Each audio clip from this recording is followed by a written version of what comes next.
अस्सलाम वालेकुम ते भाई लगी है ओ अल्लाह फिर वो तुम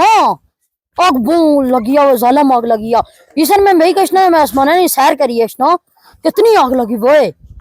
अल्लाह अकबर इतनी आग मैं आपे तुम्हें भाई कशना आसमान ने सैर करी है छा दे संगिया होई गई न वाशा त मी सर्दी लगी हुई आ ते स्वेटर भी नहीं ते दिल किया भेजने रहने कमेंट चीज गुर्दा पे जो है मैं कुछ आईफोन चेक ना अपने कह गची था बना सर और ऊपर बुलाई था मैं इतनी सर्दी लगी यो सड़ूदा जा बने लाई था अच्छी रहा मियां ने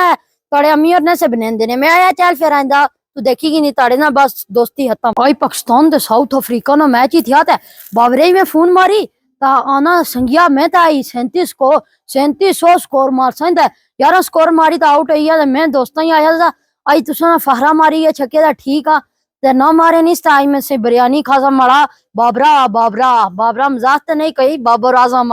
हाँ तो बेचारा यार स्कोर मारी तो हमारी बेइज्जती कराई सटी है अपने लोग के जो प्राऊ कोला पूछनी है पाकिस्तान जिससे साउथ अफ्रीका हाँ वे 10 भाई पाकिस्तान जीती साउथ अफ्रीका जीती तो बहुत बाबर बाबर करना से बाबर आउट भी हो जाए देखो नहीं क्या बोना ये थे मिश्री है इसी इंडिया ले जाजे ना लटकाई तो सटी गया मारे ना गल ना करना ये पाकिस्तान ने मुखालफ आ